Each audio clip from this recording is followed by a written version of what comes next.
I'm pleased to welcome to the program today Marianne Williamson. She is now a candidate for chairwoman of the Democratic National Committee and a former presidential candidate, and of course, an author as well. Marianne, it's really good to have you. Thanks so much. Thank you very much for having me. It's always nice to talk to you. Of course. I want to begin with kind of what you were doing and then what you're doing now, because I think your story running for president in a presidential primary against an incumbent president and then not essentially logistically being able to win because of some of the guardrails that were put in place by the DNC. I think a lot of people now are looking at your story and naturally wanting you to be chair of the DNC because you can kind of help adjust kind of the rules and regulations so that people are able to do what you attempted to do in 2024. Is that kind of what your main agenda is going to be as you seek to become the next chair of the DNC? You articulated it perfectly. Thank you. And I acknowledge you for seeing it so clearly, and I thank you for saying it. I want 2028 to be a structure that allows for whoever has great ideas to have their shot at the Democratic nomination. And that's how I feel we're going to win in 2028. And I feel, just as you said, that my experience gives me some insight into some of the changes that are needed. Yeah, and I mean, I think more candidates is certainly always a better thing or more choice for people as well.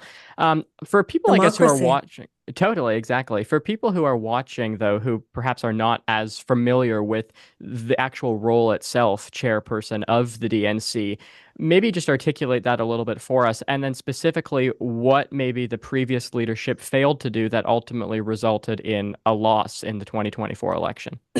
Well, it's very interesting because the role of the DNC, technically it's the governing arm of the Democratic Party, but the role of the party is very different depending on whether or not the Democrats have the White House and other positions of power in Congress. If the Democrats have the White House, you've got the hugest possible megaphone. If the Democrats have the Speaker of the House, you have the hugest possible megaphone. If you have the Democrats in charge of the Senate, then the Senate leader has the biggest possible megaphone.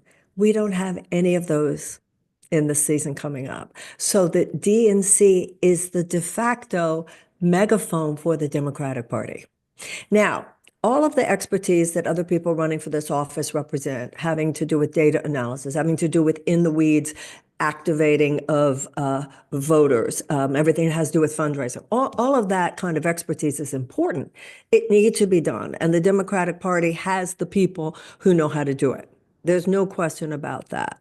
But I believe that what needs to happen now, first of all, there's what you've already referred to, which is the Democratic Party needs to remember its mission, and that is that the party traditionally stands in the back.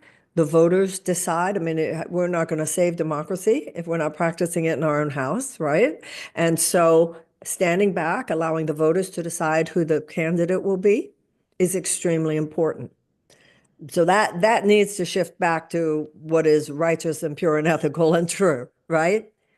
Beyond that, however, I feel now we have a task at the DNC, not only because of what I already mentioned, we don't have the White House, we don't have the House, we don't have the Senate, but also just because of the nature of the times in which we live. Donald Trump has ushered in an age of political theater, and we won't be going back. He's a uniquely 21st century political phenomenon. We need to become a phenomenon as well. The DNC tends to work off of what is basically a 20th century organizational playbook. It's very corporate. It's very technocratic. You're not going to beat Donald Trump without a little magic. If we are not going to, if Donald Trump is a phenomenon, and we need to become a phenomenon.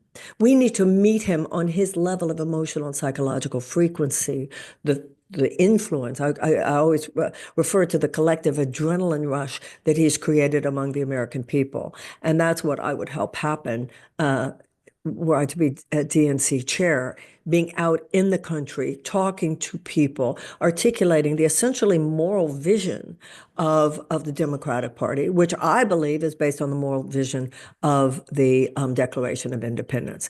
We've got to reconnect the American heart with the Democratic Party in a way it was when I was younger.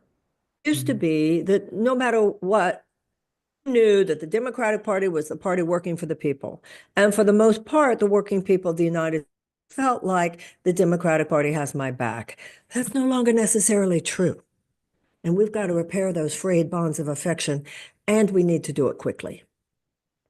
And I guess what kind of specific either rules or regulations perhaps were in place that prevented you from kind of reaching your potential in the 2024 primary that as chair of the DNC you would have the ability or the authority to kind of change or adjust? It's hard to know who among them was making those ultimate decisions. That's a little opaque.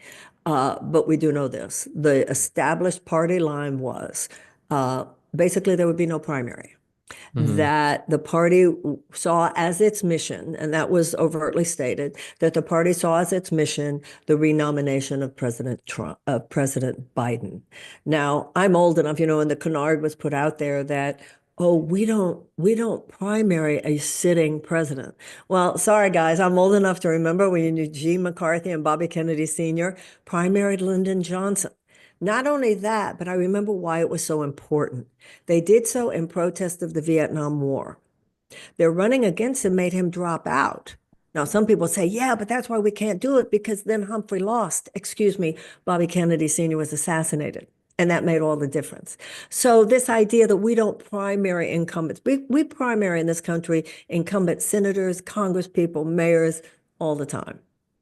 And there's no reason why we wouldn't primary. So that's the kind of compromise with the ethical standards and the democratic values of the party, which I would not tolerate and would not happen if I were chairman of the DNC. And a lot of people kind of referring to the loss of Kamala Harris on November 5th, going into that election, people thought anyways, I mean, if you told me or anyone else in 2020 that Donald Trump was going to run again and then be successful in 2024, a lot of people would have looked at you as if you were crazy. Whereas the election ended up going his way, obviously.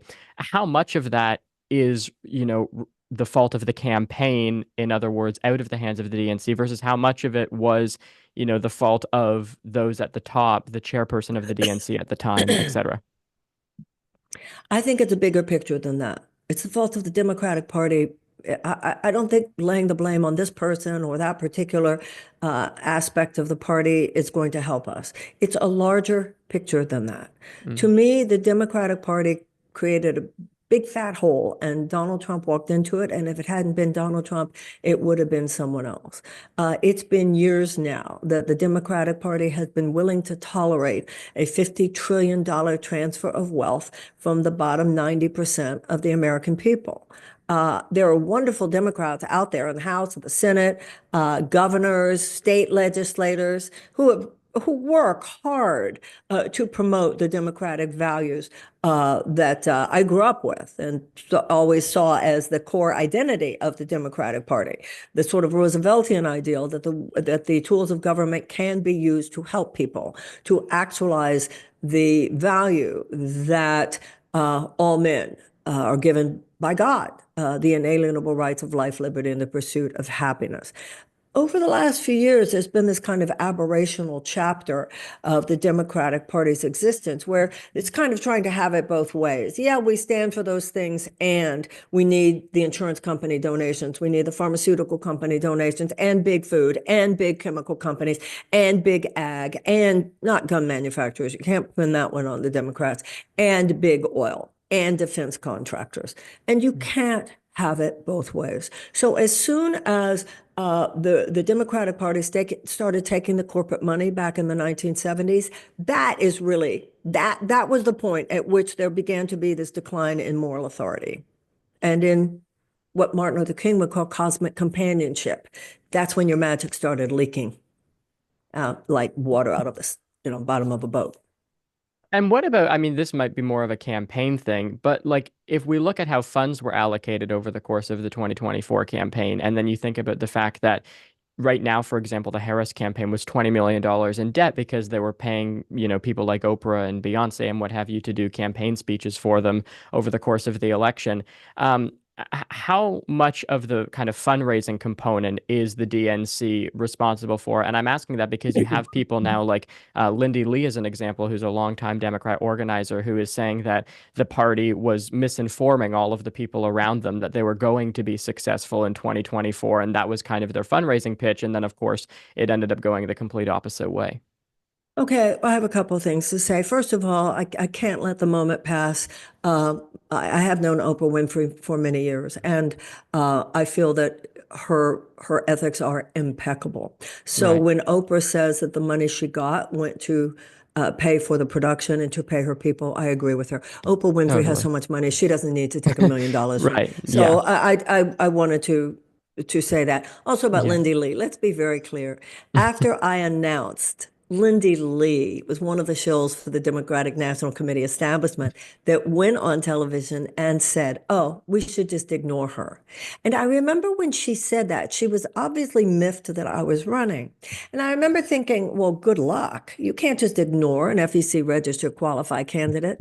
And then that's exactly what they did. That was exactly the playbook. So Lindy Lee comes with her own set of prejudices, and they seem to be whatever would, suit her own career at that moment.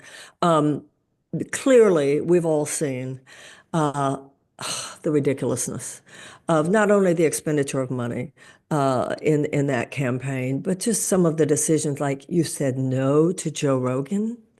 You Yeah. you did what now? And then you told Joe Rogan he has to come to you when everybody in America knows his set is part of the whole thing. Right. Which You're is saying telling no to millions Joe, of people, basically. yes, and you're saying that you only talked to him for 30 minutes, or you said to the Yeah. Teamsters, you'll only answer 3 of 16 questions. Why? You walked out of the meeting and said, we're going to win with you or without you. Why? And you didn't expect them to then not endorse. I mean, I don't, on a personal level, I don't, let's not kick the woman when she's down. This has got to be a very difficult moment. But in terms of our analyzing the mistakes of a campaign, but I think my point, however, is it's so much bigger than that campaign. The absurdity of the mistakes in that campaign, to me, were just a continuation of the absurdity of things that have been happening really for decades now. And so, like, moving forward, because Donald Trump is obviously he can't run anymore as per the Constitution, but the movement that he's created is more of like a mega style movement. And I mean, you're shaking your hands in the sense of maybe the Constitution could be changed. That's obviously a big if, but That seems to be um, his goal. it seems to be his goal, absolutely. But I mean, even if it's not him, it's certainly the Republican nominee in 2028 very well could be basically someone who's just an extension of him. How do the Democrats, but specifically the DNC, again, the body that you're running to chair, kind of capitalize on the time that they have? While also understanding that, again, as you said in the beginning, right now they don't have the White House, the Senate, or the House. It's going to be, in many ways, a very difficult 4 years for not just the DNC, but for Democrats kind of as a whole. Well, everything I've been saying. First thing I think you should do is make me chairman of the DNC so that we can get out there and create an inspirational phenomenon. Like I said, he's a phenomenon. The only way we're going to counter him is by creating a phenomenon of our own. We can't just see this as how are we going to fight Donald Trump? First of all, it's very difficult to fight people who have no shame. We're going to win by inspiring the American people. First thing we have to do is make sure our own house is democratic, reclaim the principles of democracy and the principles, the traditional principles of the Democratic Party in how we operate. We have to reclaim our own traditional ideals and speak them without apology. We must be the unequivocal advocates of the working people of the United States. And we must not compromise with that vision. The second thing I would do is make sure that the American people know what's happening. One of the things uh, that I have seen, Wyatt, is that the Republicans are very good at tending to their base. Hmm. They maintain and foster the relationship with their base. In any relationship, you can't take it for granted. You have to feed it. And they feed their relationship with their base. They have created a reality where millions and millions of people are made to feel like by being involved with the Republican Party and MAGA, I am participating in the American story. Well, I'm sorry that where were we that we allowed this to happen? The Democratic Party had taken on this template where vote for us every 2 years. We're going to come and say, give us your money, give us your votes. And then we're going to go into our wood paneled rooms and you're supposed to just trust that we're doing the right thing. And then we'll see you again in 2 years. So we not only need to be talking to people 365 days of a year, but we need to be asking people, what do you need from us? One of the things I will do if elected is there will be an entire infrastructure of communication. Every single day, people will know this is what Trump's doing. And this is what the Democrats are doing. This is what the Democrats are standing for in the House, in the Senate, in this state, in that state, that governor, that state legislature. This is what's happening in your state to stand for these democratic values. It won't all be let's hate on Donald Trump. That's not the way to do this. It will be this is how we are inspiring the regeneration, the renewal, the regreening, not only of the Democratic Party, but of the United States, so that people feel the practical relevance of politics to their lives and real life ways in which they too can participate in creating the turnarounds that we all want to see happen. And I mean, you yourself have went through now 2 presidential campaigns, and it's interesting because you're kind of articulating things that you did yourself over the course of your campaign, but yet for whatever reason, the Harris campaign, as you said, spent the majority of time over the course of the election kind of focused on Donald Trump, which I mean, you have to do to a certain extent. He's your opponent, but at the same time, I think people were kind of just wondering what they're going to do actually on some of the substantial issues, the so-called kitchen table issues that are impacting them. How do you find a balance between those two things and just, I guess, again, bringing the DNC into the mix here? How much of, the DNC is policy versus the, again, attack and offense kind of linings? I remember I was on the Piers Morgan show and I said, stop talking about Donald Trump. By that point, everybody knows who he is. At that point, it was having the opposite effect. People were feeling we were too hard on poor Donald with some of the lawfare and so forth. So this idea, he's a bad guy, he's a bad guy, he's a bad guy. What was that? What good was that doing? Everybody knew who he was, and everybody knew how they felt about him. So we weren't losing voters because people didn't know who he was. A lot of people would agree with many of the worst words we could use to describe him, and they would still say, yeah, and I still think he'll be a better president. So that's number one. There was way too much time spent on that.